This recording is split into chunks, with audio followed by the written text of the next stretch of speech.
What's up guys? In this tutorial, I will show you how to enable live chat on your YouTube live stream. Live chat is a great way to interact with your viewers during a live stream, and here's how to turn it on.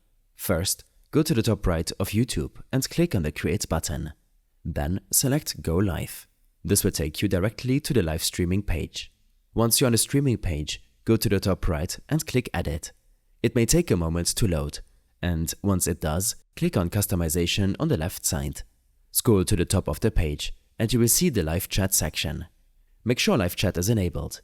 You can also choose to enable live chat replay, which allows viewers to see the chat during the video replay. Next, you can adjust the participant modes.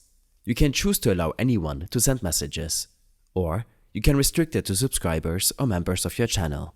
Once you've made your changes, click Save. Now, when you go live, your live chat will be enabled. I hope this helped you out. Leave a comment if you have any questions and see you in the next one.